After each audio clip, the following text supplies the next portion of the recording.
Nous sommes réunis aujourd'hui pour parler du sujet de l'intelligence collective et de la capacité d'adaptation. Voilà, on est ravis de vous retrouver pour 1 heure d'échange. On essaiera de finir bien à l'heure, à 14 heures, pour que chacun et chacune puisse rejoindre les autres réunions et temps de travail après. Pour celles et ceux qui ne connaissent pas encore Infusio, peut-être simplement rappeler qui nous sommes. Donc, nous sommes Vanessa et Claire et nous intervenons là dans le cadre de ce webinaire. On est toutes les deux designers de transformation et facilitatrices en intelligence collective. Donc, ça consiste à un doux mélange entre de la facilitation, de la formation, du consulting en fonction des sujets. Et voilà. Je sais pas si tu veux rajouter un mot sur toi. Ah bah, non, je pense que tu as tout dit, c'est ça. Et ben on avance alors.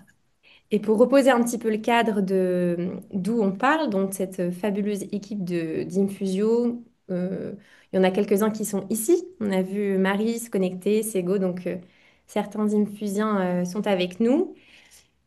Infusio, c'est un cabinet qui accompagne la transformation culturelle des organisations depuis près de 20 ans. Donc, on accompagne des entreprises, des institutions, des collectifs à évoluer vers des modèles plus collaboratifs, plus durables et plus vivants.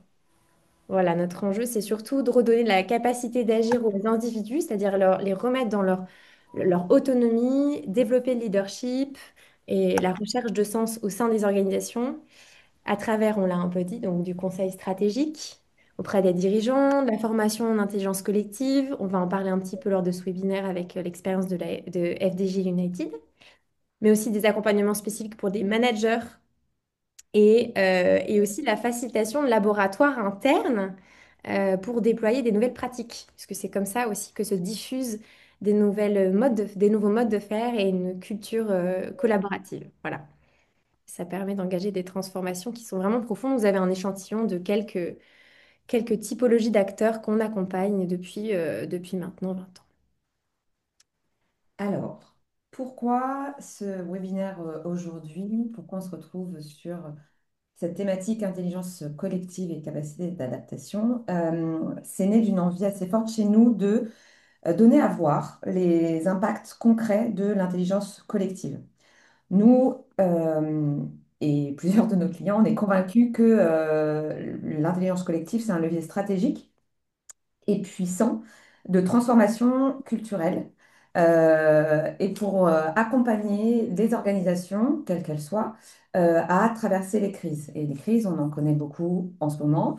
Restrictions budgétaires, stress face à l'incertitude croissante, les fluctuations climat, sociaux, la peur, le repli sur soi. Enfin, bref, vous voyez un petit peu le tableau. Donc, l'intention est simple pour ce webinaire, c'est de vous partager une expérience concrète de terrain avec donc, nos deux invités aujourd'hui et de vous montrer les bénéfices qui ont découlé de cette utilisation de l'intelligence collective, que ce soit l'engagement, une coopération plus efficace avec nos différentes parties prenantes, de l'innovation produit, du développement de nouvelles offres, affiner les processus métiers, enfin, il y en a beaucoup. Euh, je te repasse la parole, du coup, Claire, pour la suite. Tout à fait. Puisque aujourd'hui, ce qui nous intéresse, c'est donc en effet vraiment de vous introduire à la puissance de l'intelligence collective comme levier stratégique et opérationnel pour avancer dans un monde qui est en constante évolution. Et donc, ça pose la question justement de l'adaptation. Et on a donc deux invités qui sont avec nous aujourd'hui, donc Fanny et Ségolène de FDJ United. Merci d'avoir accepté d'être avec nous pour ce webinaire. Donc, on vous accompagne depuis plusieurs années maintenant et on avait envie, voilà, dans cette salle virtuelle, de vous accueillir pour témoigner. Il y a également une autre Ségo qui est là, qui est Ségolène Guiton, qui fait partie de l'équipe d'Infusio, que peut-être certains d'entre vous connaissent, voilà, est aussi responsable de la mission auprès de vous, que vous côtoyez régulièrement. Voilà, donc on a choisi cet angle particulier, comment l'intelligence collective vient renforcer la capacité d'adaptation de nos organisations. Et c'est un échange qui s'inscrit potentiellement une suite de webinaires. On aimerait en faire un par saison, donc c'est le rendez-vous d'été. Il y en aura sans doute un en automne. On vous donne toutes ces informations à la fin de la session. Avant de vous donner la parole, Ségolène et Fanny, on voulait vous demander, à vous tous et toutes dans le chat, de nous partager en quelques mots, vraiment très simples, euh, vos attentes ou peut-être les premières questions qui vous viennent sur le thème. On va faire ça vraiment, là on a mis 5 minutes, mais on va essayer d'être un peu plus sharp, plus court. Et donc voilà, n'hésitez pas à vous manifester dans le chat avec, ouais, qu'est-ce que j'attends de ce webinaire, qu'est-ce que je veux en retirer. Et puis peut-être quelques questions j'ai par rapport à ce sujet de l'intelligence collective et de la capacité d'adaptation des entreprises. On vous laisse le chat. À vous de jouer. On vous lit.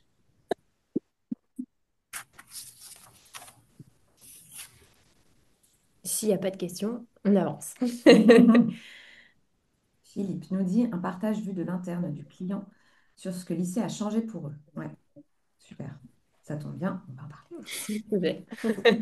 Mieux comprendre la démarche à travers une expérience vécue. OK. Anne-Laure, beaucoup de concret. Oh, ça va vite maintenant. Pour comprendre la pratique et les Je ne vais bénéfices pas pouvoir tout lire. derrière la théorie, tout à fait. On a Céline qui veut un exemple concret et comment lever les freins en interne. Philippe, apprendre de, Ce que je ne je ne connais connais pas pas encore. encore, de la mise en pratique de Donc la ouvert à la pensée. découverte, c'est vrai. Pauline, dans quel cas mobiliser l'intelligence collective ou ne pas la mobiliser, parce que c'est vrai que ce n'est pas toujours Hmm. le besoin dans un contexte de plus en plus contraint. Et Delphine, comment passer de la défiance des collaborateurs à l'adhésion à un projet collectif. Super. On garde bien toutes ces questions au chaud. Et Ah, c'est première question du coup. Et ouais. puis on reviendra vers tout ça à Hmm. la fin. Là, on va On va, on donner va, le micro. ouais, je vais départager. Hop, comme ça, on voit bien les visages de nos super invités, Fanny et Sego.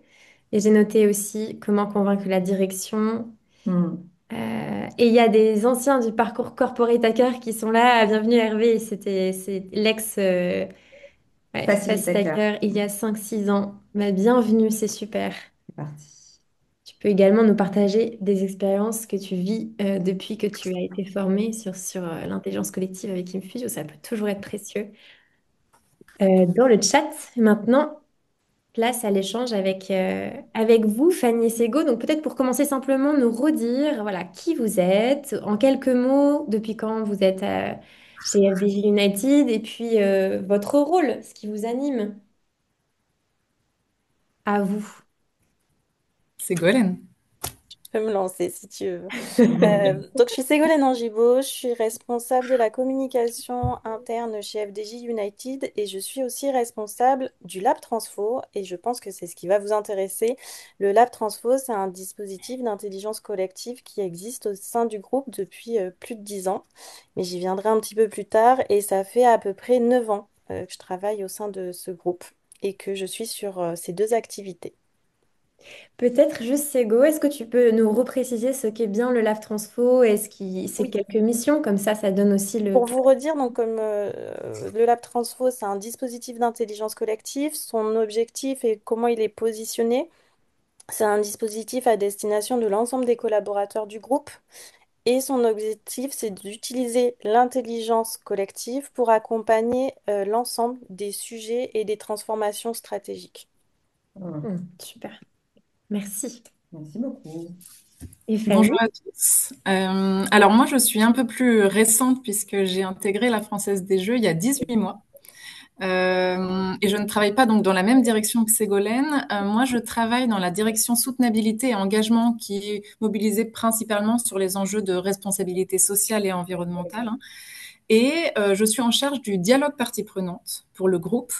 Donc un dialogue particulièrement notamment externe avec la société civile, donc avec des acteurs associatifs, des chercheurs et autres experts de thématiques propres à nos activités et à nos engagements en termes d'engagement sociétal, environnemental. On a plusieurs instances de dialogue Et j'y reviendrai très concrètement avec ces acteurs, ces experts, pour recueillir leurs avis, co-construire avec eux des voies de progrès, imaginer des voies de progrès et des solutions pour Mm. répondre principalement voilà, à nos enjeux sociétaux et environnementaux et aux enjeux transverses du groupe. Et je m'appuie notamment beaucoup sur le Lab Transfo, puisque vous vous doutez bien, dans ce type de dialogue, l'intelligence collective est au cœur Mm. de la démarche. Et je m'occupe également, et j'y reviendrai donc, de la raison d'être du groupe, puisque la Française des Jeux, en 2020, s'est dotée d'une raison d'être qui n'est pas une simple déclaration d'intention, hein, elle est liée à des engagements. Et mon rôle, c'est que cette raison d'être, elle se traduise en actions concrètes dans le quotidien des collaborateurs et au-delà qu'elles viennent nourrir et surtout guider, on prend souvent ce rôle de boussole, cette image de boussole, les réflexions et les projets des collaborateurs au quotidien. Et cette raison d'être, pour vous donner un petit élément de contexte, on est un groupe donc qui est en pleine transformation, puisqu'on est passé de 2500 à 5000 collaborateurs il y a quelques mois, d'une présence principalement en France à une présence dans une dizaine de pays en Europe. Et donc, on a notamment initié une démarche de révision de cette raison d'être, une démarche collective, et on y reviendra tout à l'heure. Super. Merci beaucoup pour cette présentation. Alors, avec Claire, on avait une première question, peut-être plutôt à poser à Ségolène, sur le contexte chez FDJ United au moment où vous avez rencontré Infusio. Et donc, dans le contexte, c'était quelle problématique vous traversiez à l'époque? Et qu'est-ce qui vous a donné finalement envie de faire appel à Infusion? Alors pour vous donner des infos là-dessus, je vais revenir un petit peu en arrière parce que je pense que c'est important de reposer d'où vient le lab. En fait, comme je le disais, le lab Transfo, il existe depuis plus d'une dizaine d'années au sein du groupe. Et en plus, il est arrivé, ça a été une initiative qui a été demandée par le COMEX, donc par toute la direction générale. Pour vous donner un peu d'historique, il y a 10 ans, plus de 10 ans, c'était en 2013-2014, ils ont expérimenté ce qui était l'intelligence collective pour construire le plan stratégique du groupe FDJ à ce moment-là. Et donc, ils l'ont fait en intelligence collective, en atelier, et c'était la première fois qu'ils le faisaient de cette façon. Et ils ont été assez bluffés, ils se sont dit, mais c'était génial, en très peu de temps, on a construit notre plan stratégique, on l'a fait à plusieurs. C'était pas quelque chose qui était en chambre, que trois personnes l'ont fait, enfin, qui après été présenté, qu'on a ajusté. Là, c'était vraiment, on était une direction générale on s'est posé collectivement pour le travailler ensemble et avec des méthodos qui changeaient, qu'ils n'avaient pas du tout connus. Donc, ils avaient été accompagnés à ce moment-là et ils se sont dit, mais en fait, ce qu'on a vécu là, on peut pas juste le vivre qu'une fois. On doit le revivre dans notre quotidien, mais surtout, vu qu'on a construit notre plan stratégique grâce à l'intelligence collective, il va falloir le mettre en œuvre. Et donc, pour le mettre en œuvre, à ce moment-là, ils ont vraiment eu un déclic. Ils se sont dit, mais on doit avoir un dispositif de ce type dans l'entreprise pour mettre en œuvre notre stratégie, notre plan stratégique, et donc accompagner grâce à l'intelligence collective tous les sujets et les transformations stratégiques du groupe. Et donc, le Lab Transo vient de cette demande de la direction générale. Et donc, ça existe depuis plus de 10 ans au sein du groupe. C'est quelque chose qui est très demandé en termes d'activité. Il y a beaucoup de sujets, pour vous dire. On n'est jamais sur des années très calmes. Même en période de Covid, ça n'a pas été calme. C'est vraiment vu qu'on est là pour accélérer, aider grâce à l'intelligence collective des projets de transfo et des projets stratégiques. En fait, il y en a toujours. On est toujours confronté à ça au quotidien. Donc c'est voilà, quelque chose qui existe depuis longtemps, dans lequel il y a une activité qui est très très intense. Et il y avait un souhait au tout début d'être accompagné par l'externe. C'était vraiment une volonté de se dire, pour ce dispositif, on doit être accompagné par l'externe parce qu'on a besoin de personnes qui sont neutres, qui ne font pas partie du groupe, qui ne connaissent pas la culture du groupe, donc il n'y avait pas le biais culturel. Il y avait aussi cette volonté d'avoir de la neutralité parce qu'en fait, quand on est dans le lab, qu'on accompagne des sujets, on peut se retrouver face à notre hiérarchie, face à des personnes qu'on connaît, avec qui voilà, il y a certaines relations qui peuvent être positives, des fois voilà, où on peut avoir certains passifs, etc. Et souvent, quand on traite ce type de sujet, je pense que vous l'avez déjà vécu au quotidien, on va poser des questions, on va aller gratter, on va challenger, et c'est quelque chose qui n'est pas facile. Et donc, il y avait vraiment un souhait, on veut être accompagné par l'externe parce qu'on veut de la neutralité, on veut pouvoir poser des questions qui gênent, qui vont permettre en fait de bien cadrer et d'aller sur la bonne problématique avec les bons objectifs. Donc, ça, c'était un des premiers souhaits. Et aussi, pourquoi on voulait être accompagné par l'externe? Eh bien, c'était de s'enrichir de personnes qui travaillaient, qui allaient chercher des nouvelles méthodos, qui travaillaient avec d'autres partenaires sur potentiellement des mêmes problématiques. Et donc, qui pouvaient aussi nous emmener toute cette richesse de se dire, bah, nous, on a traité le même sujet avec telle boîte, ou telle boîte, elle a travaillé ce sujet de telle façon. Donc, ça emmenait, voilà, plein d'inspiration et ça permettait, voilà, et ça permet toujours de nous nourrir. Donc ça, c'est vraiment ce qu'on a posé au début. Et puis, on a été accompagné, pour vous dire, tout au long, depuis que ça existe, depuis 10 ans, par un partenaire externe, différents partenaires externes. Et maintenant, on est accompagné vers Infusio. Et ça a été un choix qui a été super important. À un moment, on s'est retrouvé en 2020-2021, si je ne me trompe pas, à refaire un appel d'offres parce que on doit, dans un groupe avec ce type de dispositif, remettre en concurrence assez régulièrement. Et on s'est retrouvé à ce moment-là à se dire, en fait, on pensait avec notre ancien partenaire avoir vécu un cycle, être arrivé au bout de quelque chose, et on s'est dit, on a besoin de nouveautés, on a besoin d'avoir un nouveau partenaire qui nous accompagne différemment, qui nous connaît pas forcément, mais qui en fait va nous apporter de la Mm. fraîcheur, va aussi nous-mêmes nous challenger parce que inconsciemment, on travaillait avec le même partenaire depuis des années, avec les mêmes personnes, et en fait, on était rentré et on avait perdu cet aspect de neutralité, et donc c'était le souhait qu'on avait. Et donc, on a rencontré Infusio lors de cet appel d'offres et ça a été vraiment un réel coup de cœur parce que c'était une approche qui était totalement différente pour nous. Et c'est pour ça qu'on a voilà, voulu partir avec Infusio. Il y avait une approche qui était différente, qui était nouvelle. On approchait les sujets différemment. Il y avait des manières de faire différentes.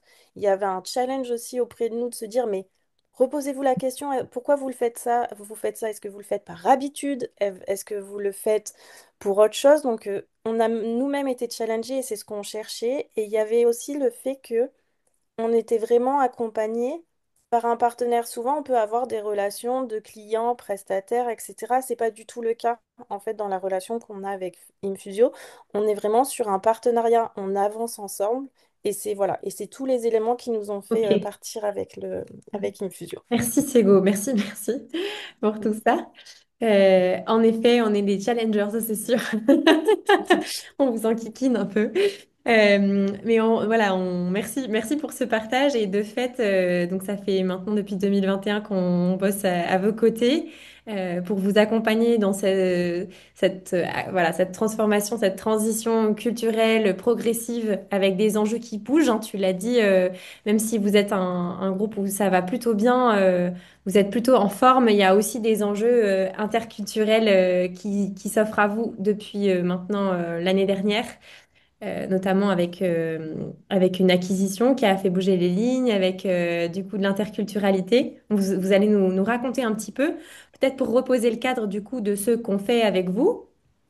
On co-construit cet accompagnement autour de plusieurs axes avec la FDJ United, donc le soutien du Lab Transfo, qui du coup est sous la charge de Sego, qui propose l'accompagnement de projets internes, voilà, grâce à l'intelligence collective au sein d'FDJ à travers du mentorat, de la co-facilitation de projets internes chez vous aussi, auprès des directions, d'équipes, etc. Et on a aussi déployé un programme de formation à la facilitation du coup chez vous aussi. On est à la sixième promo, là on vient de finir la sixième promo et on aura des nouvelles à la rentrée qui seront en anglais.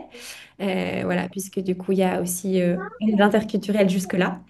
Et donc là, je crois que ça fait bien 70-80 personnes formées chez vous. Donc ça commence à faire une communauté qui d'ailleurs maintenant a pris la forme du Collab Club. Il est appelé comme ça.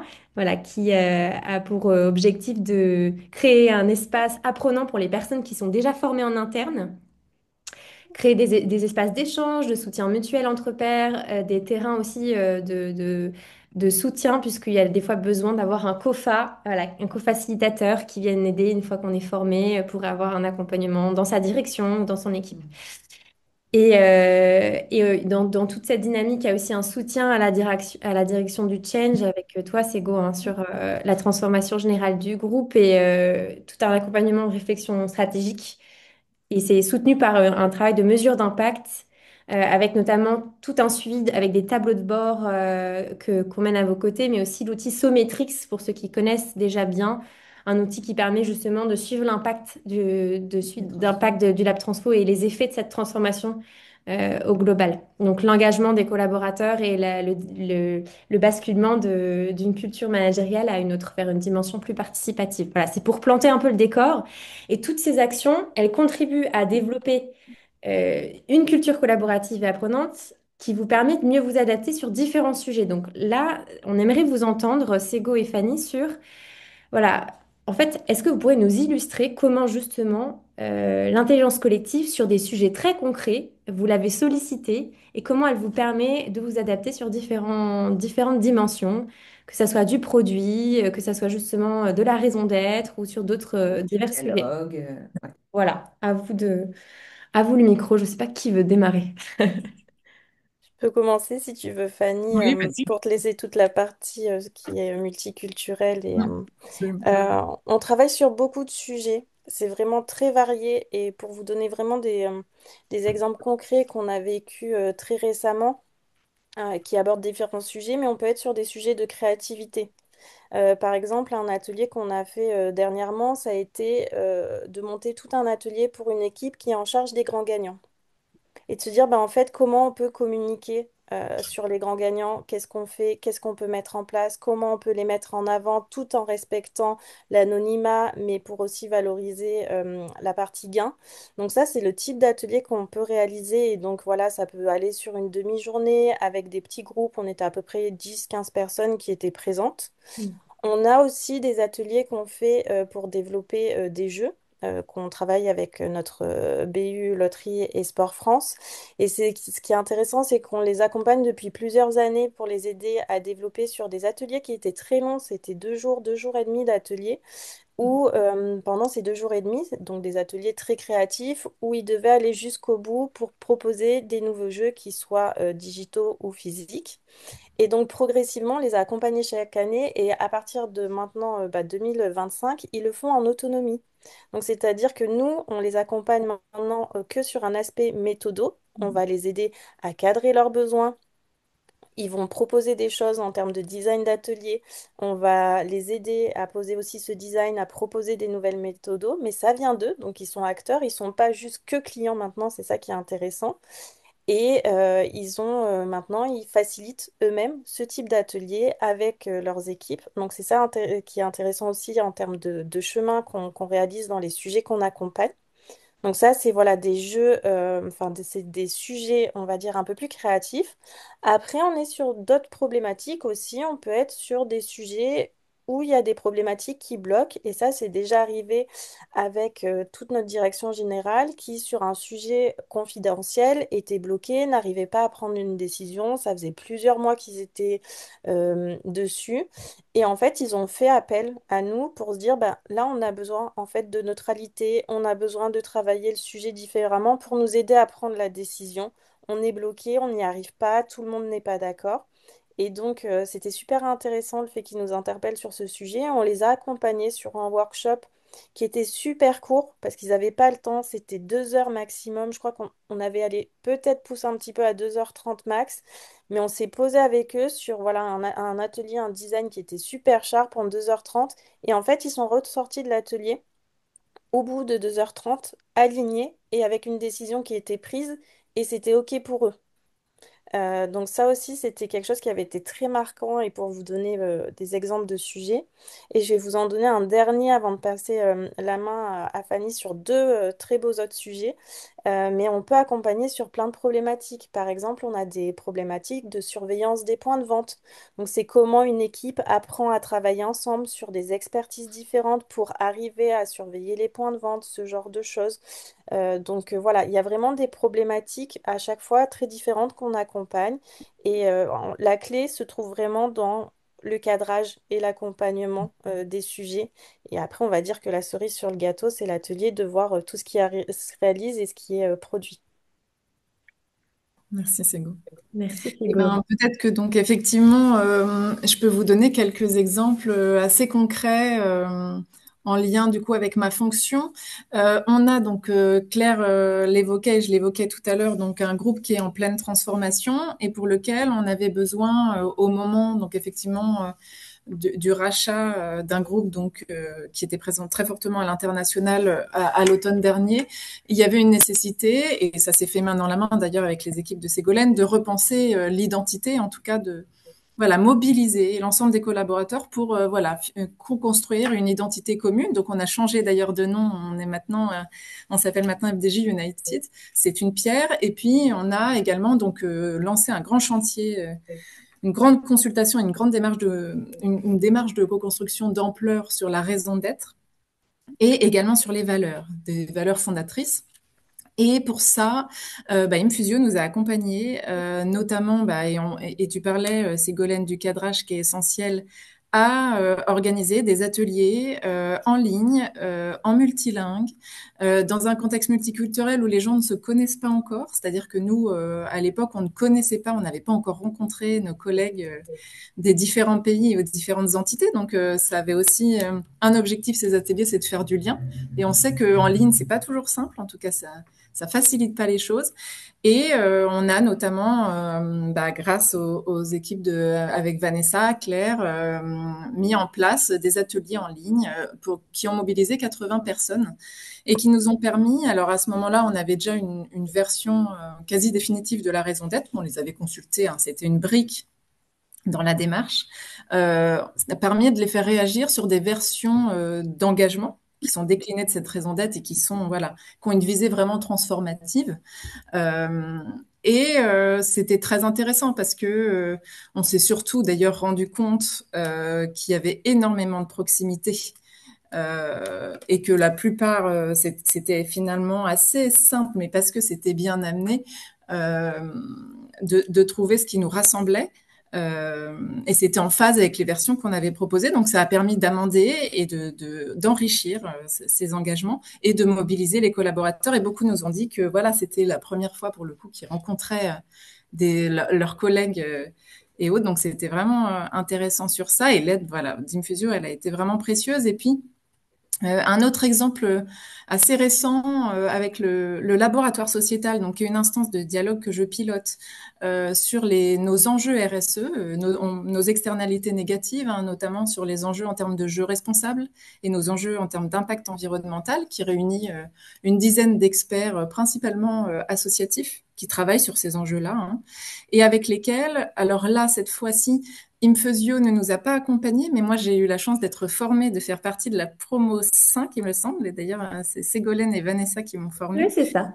Et c'est grâce à cette formation que j'ai pu aussi participer en tant qu'animatrice à des ateliers qu'on a fait avec eux, qui arrivent souvent, hein, parce que le but de ce laboratoire, donc c'est des personnes qui sont bénévoles et c'est notre écosystème avec lequel je travaille beaucoup.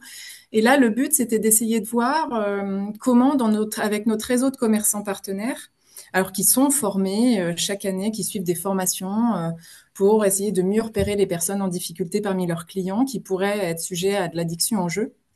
Et l'idée, c'est qu'on voulait réfléchir avec nos collègues qui travaillent sur ces jeux-là en interne, on a mobilisé donc les membres du laboratoire sociétal, des étudiants en design et d'autres métiers dans la maison, et on s'est réunis autour d'une problématique pour réfléchir à comment on pourrait essayer d'imaginer un outil hybride qui prenne pas beaucoup de place, qui permettrait plus facilement aux commerçants partenaires de tendre la main dans le point de vente quand il identifie quelqu'un qui est en difficulté ou qui potentiellement qui est à risque ou qui présente voilà, des risques d'addiction, comment il peut lui permettre de plus facilement tendre la main.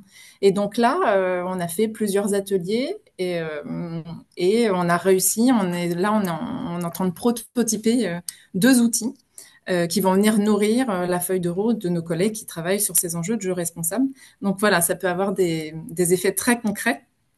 Et peut-être plus largement, puisque le dialogue partie prenante, si on mobilise tous ces acteurs de terrain et autres, nous, les principales remontées, ils le font bénévolement, hein, c'est qu'ils nous disent aussi, et ils nous l'ont dit l'année dernière, que ça leur permettait eux aussi de découvrir de nouvelles formes d'intelligence collective qu'ils vont eux-mêmes ensuite peut-être tester dans leurs associations ou autres. Donc, c'était un des bilans de l'année dernière, un des aspects du bilan, donc je le mentionne aussi. Ça a amplifié, ça a Oui, dépassé. il y a le l'essaimage Ouais. aussi là-dedans. Ouais. Absolument. En fait, alors du coup, est-ce que Shani, t'as fait le tour un peu de tous tes Ce que sujets, tu c'est voulais bon? partager, oui. Ce que tu voulais partager? Écoute, oui, après je pourrais citer peut-être un dernier exemple où on a beaucoup travaillé notamment avec Claire Hmm. Diffusio, puisqu'on a aussi un comité des parties prenantes Oui. dont je m'occupe, qui est là une instance donc un petit peu similaire au laboratoire sociétal, sauf que c'est à plus haut niveau puisque c'est une instance qui réunit 14 experts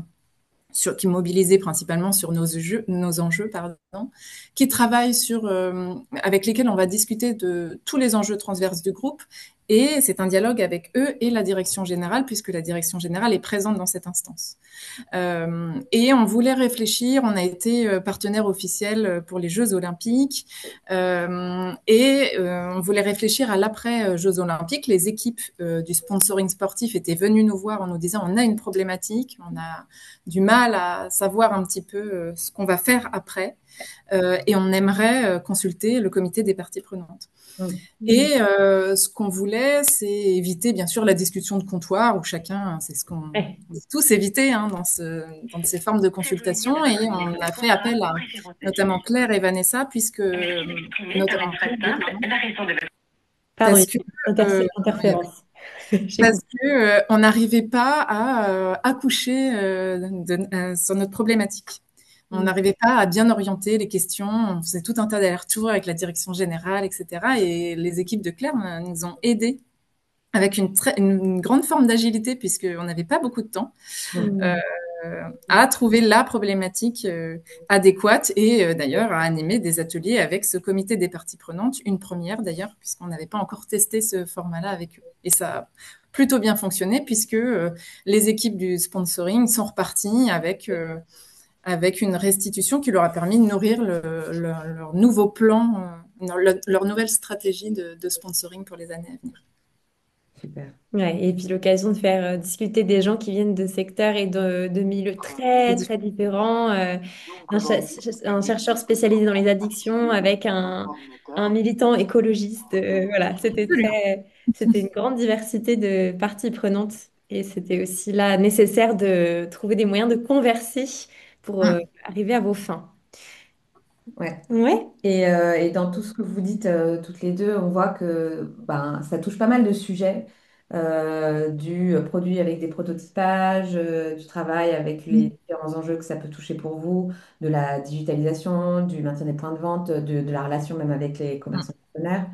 L'adaptation du marché parce que vous êtes dans un marché réglementé, et donc il y a des enjeux spécifiques aussi à votre secteur, et aussi des enjeux au niveau stratégique avec des prises de décision difficiles, parfois avec la direction, etc. Et les enjeux multiculturels dont tu viens de nous parler sur le fait d'avoir formé ce nouveau groupe FDJ United avec justement une multiplicité de parcours différents. Et ce qui était intéressant aussi dans ce que tu disais à un moment donné sur l'un de enfin, de ces parties prenantes internes, pour le coup, qui n'était plus simplement client du lab, mais qui était devenu acteur, Hmm. c'est passé aussi OK, j'ai un problème, j'ai besoin du lab pour m'aider, mais enfin, je donne aussi la possibilité de devenir autonome et d'aller du coup plus loin d'aller vers voilà, euh, plus de force en interne aussi. Euh, on avait une autre question qui était aussi en lien justement avec ce rôle d'acteur que vous avez nommé et le fait d'avoir des personnes formées à la facilitation en intelligence collective en interne, d'avoir des facilitateurs internes. Mhm. On voulait savoir comment cela vous aide au quotidien et est-ce que ça change quelque chose pour les équipes, pour la culture interne, pour la culture même managériale. On a parlé des prises de décision. Donc voilà, est-ce que vous pouvez nous éclairer là-dessus? Totalement, c'est quelque chose qui est important pour nous parce qu'il y a eu un cheminement qui a été fait sur cette réflexion d'avoir des facilitateurs internes. Euh, il y a quelques années, on n'était pas du tout pour, enfin, le groupe, la direction, tous ceux qui portaient le dispositif, en fait, n'étaient pas pour avoir des facilitateurs à interne. C'était vraiment un choix. Et c'était un partenaire externe, il fallait la neutralité. Ça pouvait pas être une mission qui était tenue en interne par des collaborateurs parce que c'était une expertise très spécifique qu'il fallait voilà développer et c'était pas le souhait de l'entreprise à ce moment-là. Et donc pendant plusieurs années, il y a eu ce positionnement qui a été mis en place. Et quand on discutait et même quand on rencontrait d'autres labs, il y avait à peu près tout le monde avait ce positionnement. Euh, et puis petit à petit, ça a fait son chemin. Et on s'est dit, mais pourquoi on se positionne de cette manière? Pourquoi on est vraiment bloqué à ce point? Et on a fait évoluer notre parti pris là-dessus. Et on s'est dit, mais en fait, si, il faut des facilitateurs internes, c'est important. C'est pas quelque chose qui peut rester que au sein du lab. On fait de l'intelligence collective, on fait des ateliers avec les collaborateurs. Ça peut pas rester qu'entre nous. C'est quelque chose qui, voilà, qui doit être diffusé, qui doit être essaimé dans l'entreprise et même auprès des collaborateurs. Et c'est une compétence, une expertise qui doit être aussi portée en interne. Et on a fait le choix de faire des formations depuis plusieurs années, comme le disaient Claire et Vanessa. On en est à la sixième. On a plus de 70 collaborateurs qui sont formés à l'intelligence collective et qui pratiquent au quotidien. Et c'est très précieux pour nous parce que en fait, le groupe, il grandit. Les sujets, il y en a de plus en plus et de niveaux différents. Et le lab ne peut pas accompagner tout le monde. Ça devient voilà, de plus en plus dur. Et tout le monde peut être acteur de l'intelligence collective et c'est un parti pris qu'on porte fortement maintenant. Et on se dit, voilà, chacun peut l'utiliser dans son quotidien, peut traiter des sujets. Et nous, ça nous aide parce que ça nous permet que certains sujets soient traités par les bonnes personnes au bon niveau. Et on est là pour les aider s'il y a besoin. Et c'est vraiment avec plaisir. Mais ça nous permet, nous aussi, de nous focaliser sur d'autres sujets qui ont des enjeux différents, qui sont au niveau du groupe et sur lesquels on est vraiment focus. Donc on s'appuie en fait sur cette communauté de facilitateurs internes donc c'est vrai, c'est vraiment précieux. C'est pas quelque chose qui est facile hein, de s'appuyer sur une communauté. Elle est assez récente, hein, même si on a plus de 70 personnes qui sont formées. C'est quelque chose qu'on est en train de travailler, cette communauté, de comment on peut les activer, de comment aussi on peut les nourrir régulièrement sur l'intelligence collective, sur les méthodos. Voilà, c'est quelque chose qu'on travaille depuis un petit moment. Et, euh, et oui, vraiment, enfin moi j'en ai un aspect super positif, mais je vais laisser la main à Fanny parce que elle le vit, elle est au cœur de l'action. Et je pense qu'elle pourra en dire plus de son point de vue aussi. Merci. Et puis et moi j'ai été formée, j'ai eu cette chance-là à mon arrivée en plus. Et je le vois bien, alors que ça soit moi, mais que ça soit aussi la promotion, hein, enfin les personnes qui étaient dans la même promotion que moi, puisqu'il y a un petit effet promo hein, aussi qui se fait parce que c'est pas une formation sur un jour, 2 jours, mais c'est vraiment une promotion au fil des mois qui dure plusieurs jours et il y a un effet promo assez fort qui est resté.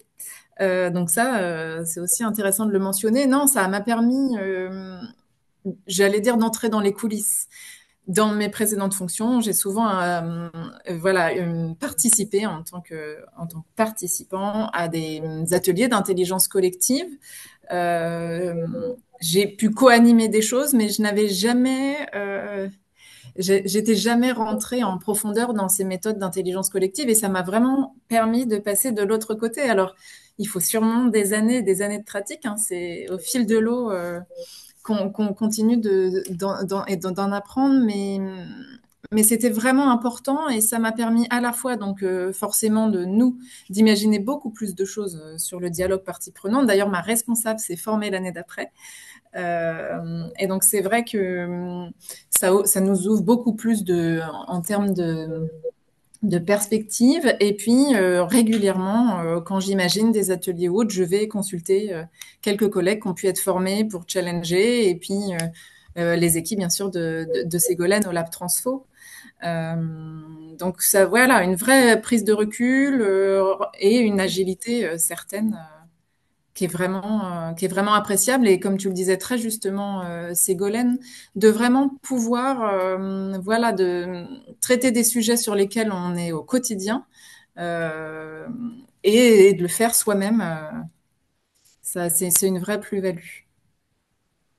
Merci, merci Fanny et Sego pour vos témoignages aussi concrets, puisque il y en a, voilà, vous l'avez vécu chacune à votre niveau, cette expérience d'être des formés ou de former des communautés d'acteurs. Quand on dit que en plus, même ta N+1 cimée, Fanny, ça Mhm. donne à voir à quel point ça peut diffuser même au plus haut niveau dans les organisations. Et c'est signe que, a priori, elle en a vu les effets positifs et réellement efficaces et impactants. C'est un bon message. Voilà. Donc, merci pour ce témoignage. On voulait vous proposer peut-être si vous aviez à donner un conseil à quelqu'un, voilà, un directeur, une directrice ou quelqu'un qui souhaiterait travailler et développer l'intelligence collective dans son organisation, qu'est-ce que vous lui recommanderiez? Si vous aviez un, deux ou trois conseils, allez, si on est généreux.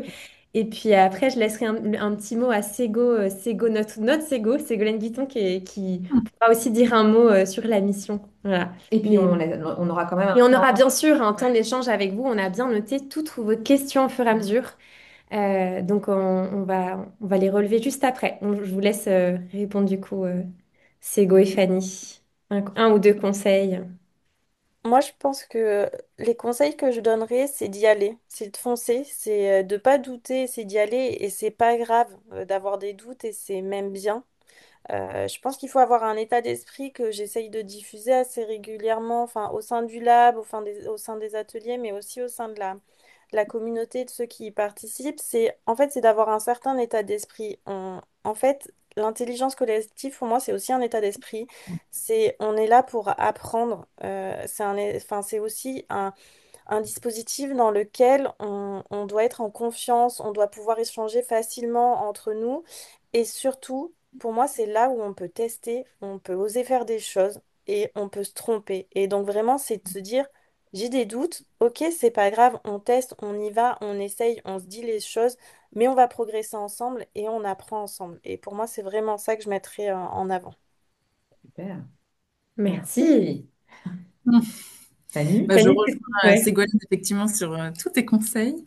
Moi, j'ajouterais peut-être un conseil qui est plus concernant la mobilisation d'une communauté, l'animation d'une communauté ensuite de facilitateurs internes. Alors, c'est quelque chose, comme tu le disais, Ségolène, qui est en cours de construction, hein, vraiment, au sein de notre groupe.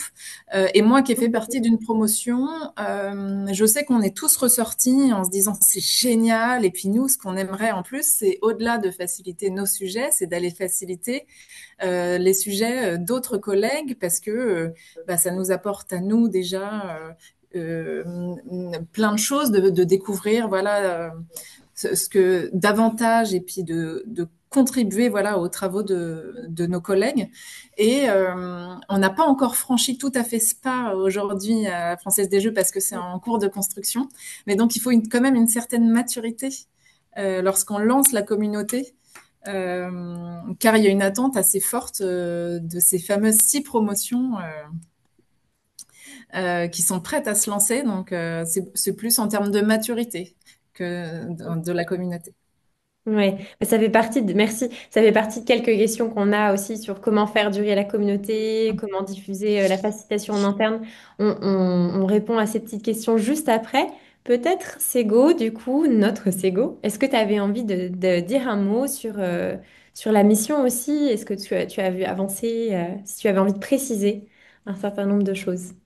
Il y a plein de belles choses qui ont été dites. Ce que j'ai peut-être envie de rajouter, c'est que faire vivre en fait et exister l'intelligence collective au sein d'une organisation, c'est avoir un super réservoir d'observation, d'indicateurs de terrain pour mieux comprendre sa culture organisationnelle et mieux piloter ces démarches de transformation au long cours. Puisque, on l'a dit peut-être rapidement au début, mais le lab Transfo fait partie de la direction de la transformation. Et il y a une collaboration étroite entre ce que fait le lab, ce que font les équipes qui s'occupent des projets de transformation au sein du groupe. Et donc, il y a des liens qui sont faits en continu. Et donc, ce qu'on vit, nous, avec nous, les équipes Infusio, mais avec les équipes du lab et les facilitateurs internes, c'est autant d'informations qui viennent nourrir les réflexions de la direction de la transfo qui est rattaché d'ailleurs au RH à la Française des Jeux. Et c'est des informations qualitatives qui sont précieuses et sur lesquelles on a régulièrement des échanges avec nos interlocuteurs privilégiés à la Française des Jeux, à savoir Ségolène que vous avez ici, et puis aussi trois autres personnes qui sont au sein de l'équipe Transfo proprement parlée.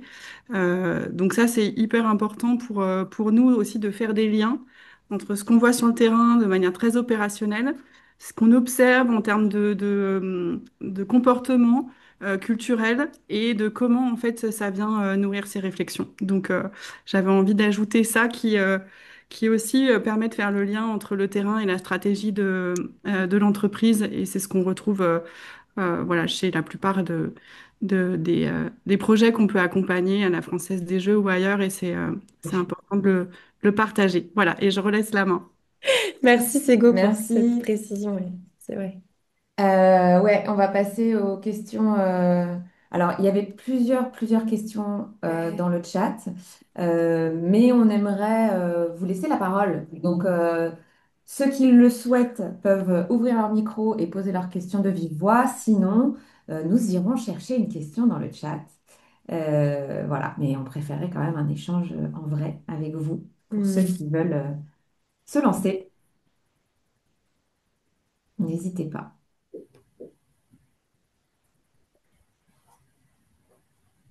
Personne?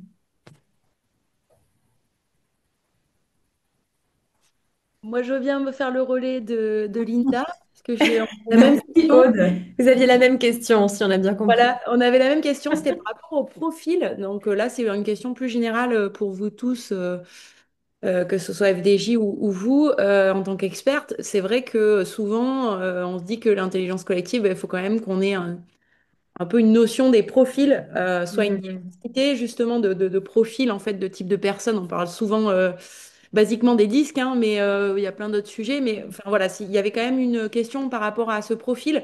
Comment vous sélectionnez? Est-ce qu'on prend tout le monde, toute une équipe entière, ou est-ce que vous les sélectionnez justement Ouais. avec un petit test entre guillemets de disques pour voir avoir un groupe Hmm. homogène? Enfin voilà, c'est la constitution du groupe, quoi. C'est un peu cette idée des profils et tout. Très, très, très clair. Donc, est-ce qu'il y a des profils dans les recrues de formation de la facilitation Sego et Fanny? Pas du tout. Enfin, quand on a lancé, pour vous dire, quand on a lancé la formation, la toute première fois, on s'est dit on va lancer une seule promo de 12 personnes. Et on va y aller au volontariat pour voir si ça prend ou pas. On s'est retrouvés, au lieu de faire une promo sur une année, on a fait trois promos. Au lieu qu'elles soient de 12, on était à peu près à 16 personnes. Et donc on a dû stopper au bout de très rapidement en fait les inscriptions pour dire ben ça sera l'année prochaine en fait on peut pas en faire plus. Donc on est vraiment parti sur du volontariat pour déjà voir et après on s'était dit au cas où si ça prend pas on avait déjà identifié des personnes qu'on avait vues en atelier, qu'on avait vues en termes de clients qu'on allait pouvoir aller attirer, dire voilà on fait ça, est-ce que tu as envie de venir, etc. Mais on a toujours fait sur du volontariat et c'est toujours full. Et donc maintenant, on est vraiment parti sur, en fait, le parti pris hein, qu'on a, c'est pour n'importe quel collaborateur et on va pas aller chercher à profiler les personnes parce qu'en fait, on voit que ça, en fait, en interne, ils ont envie, ils y vont et peu importe leur profil et surtout, ils sont très, mais moi, je veux l'appliquer dans mon quotidien, même si c'est par petites touches ou des personnes qui disent, mais moi, je fais des ateliers super régulièrement. Donc, en fait, on a des profils super différents et comme le disait Fanny, on peut avoir des managers, des directeurs, enfin on a déjà eu des directeurs qui étaient présents et c'est ça qui est assez fou. Merci Sego. Est-ce qu'il y a une autre? On prend une deuxième question.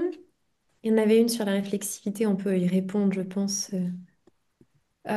facilement, qui était la réflexivité, cette capacité d'un groupe à interroger ses propres normes, ne serait-elle pas l'un des fondements essentiels d'une intelligence collective véritablement mature? C'est un peu une question rhétorique.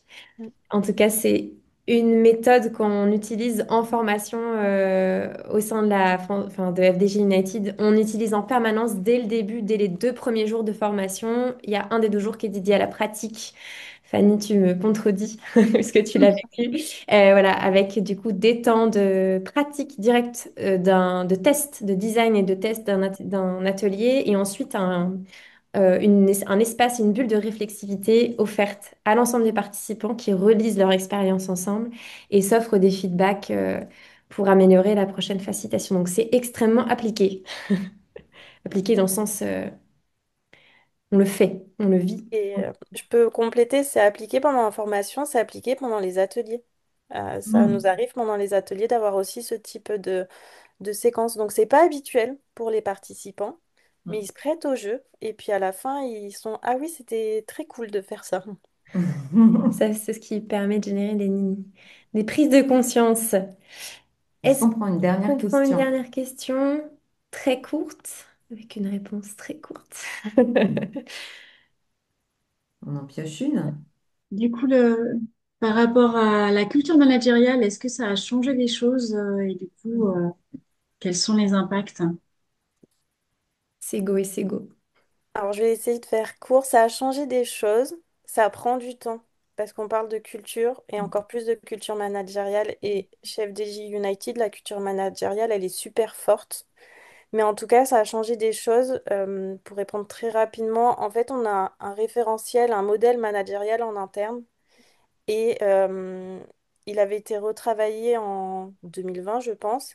Et donc, il y avait des postures sur en tant que manager, différentes postures. Et il y avait la posture coach, dans lequel était écrit très clairement qu'un manager chez FDJ devait en fait connaître l'intelligence collective, la pratiquer avec ses équipes.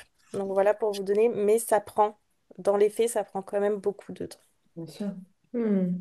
Merci. Ça sera le mot de la fin sur ce temps d'échange et de questions. Si vous en avez encore, revenez avec au prochain webinaire où on approfondira une autre dimension de l'accompagnement grâce à l'intelligence collective. Ne nous quittez pas tout de suite. On a encore 2 mots à vous dire avec Vanessa et je vais partager mon écran. Je te laisse peut-être prendre la suite. Yes.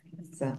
Avant de clôturer, en fait, on voulait vous partager très concrètement les domaines d'accompagnement sur lesquels Infusio intervient, puisqu'il y a effectivement ce sujet de l'intelligence collective, mais il y a par ailleurs aussi tout ce qui touche aux conseils stratégiques, aux démarches de transfo et aux formations et Hmm. parcours. Et vous l'avez compris à travers le témoignage de Fanny et de Ségolène, il y a comment dire, cette panoplie d'accompagnement et que le but ultime, c'est aussi de chercher ce qui a été vécu d'ailleurs, ça m'a été dit, autonomiser les individus Hmm. et vraiment créer des relations de coopération au sein des organisations. Tout à fait. Et on vous envoie, je ne vous l'ai pas dit, mais on va vous Oui, envoyer les les adresses mails mail. de Fanny et Et Thibaut si vous avez envie de poser des questions, voilà, de leur poser des questions à elles. Oui, parce qu'il y a eu pas mal de questions qu'on n'a pas forcément pu, qui étaient dans le check-in de démarrage. Donc, si vous voulez poursuivre l'échange, n'hésitez pas, ou même Claire ou moi, on pourra aussi vous donner nos emails. Sachez aussi que la rentrée va être chargée chez Infusio, parce qu'on a plusieurs rendez-vous à ne pas manquer, notamment donc, au démarrage de septembre, la formation à la théorie U qui aura lieu les 22, 23, 24 septembre aux Amanins. On a des webinaires pour vous les présenter dès le 3. On continue les journées en lien avec la robustesse des organisations à Marseille et à Bordeaux. Pareil, prochain webinaire d'information à la rentrée le 9. Et enfin, la formation Facilitateur qui est donc la formation qui a été vécue par Fanny notamment et Ségolène aussi, en intra, où là, on vous propose d'aller consulter le site de Infusio pour en savoir plus, mais aussi de nous contacter si vous êtes intéressé par ça. Tout à fait. Et on aura, voilà, on mettra dans le lien, on vous enverra du coup à la fois le replay de ce webinaire, mais aussi le support qu'on vous a présenté avec des liens cliquables. Ouais. Et on vous annoncera, mais il y aura un webinaire en octobre-novembre. Le 13 novembre est en vue, est en ligne de mire, mais on Oui. doit valider ça avec nos interlocuteurs. Donc vous en saurez plus, on vous enverra. C'est pour ceux que ça intéresse de rejoindre cet autre webinaire sur un autre accent de l'accompagnement, voilà, en redonnant la capacité d'agir. Et avant de se quitter, peut-être. Dernier check-out. On vous propose d'écrire, voilà, ce que vous retenez, ce avec quoi vous repartez, que vous avez envie de tester à l'issue de ce webinaire. Et évidemment, on remercie chaleureusement Oui, merci Sego beaucoup. et Fanny. Ouais, Ouais, merci vraiment d'être venus, d'avoir témoigné, d'avoir pris du temps. C'est très précieux et on espère que ça sera riche et au service de tous vos projets, ceux et celles qui nous ont voilà, rejoints pour ce webinaire aujourd'hui. un petit mot donc pour ce avec quoi vous repartez. Partage pour Valérie. Hmm. Si, on a beaucoup de merci, donc ça c'est chouette aussi, de l'inspiration. Hugues, qui est à CIGES, qui nous veut mobiliser ponctuellement les parties prenantes sur des sujets concrets. Virginie est inspirée. Delphine nous dit merci, ça donne envie. Richesse des témoignages, merci beaucoup. Communauté, Communauté, ouais. ouais, super. Les liens. Merci. Merci. Et en continuant, voilà, cette pluie de mots, on vous remercie vraiment. Encore merci, Sego et Fanny. Et si vous avez besoin également de nous contacter ou si vous avez juste envie de nous rencontrer, d'échanger autour de vos problématiques et de vos enjeux internes à votre propre secteur, votre propre organisation, puisqu'on a chacun aussi nos enjeux. Voilà, on est disponible avec Vanessa pour vous rencontrer et échanger.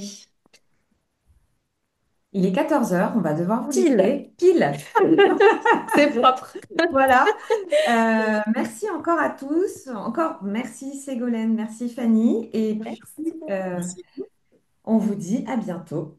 Et puis, très bel été pour Oui, celles et ceux qu'on ne recoise pas. ça marche. Merci, au revoir. Beaucoup. Au revoir. Merci, au revoir. Et c'était chouette de voir plein de têtes qu'on connaît et qu'on n'avait pas vues depuis longtemps. Ouais, c'est clair.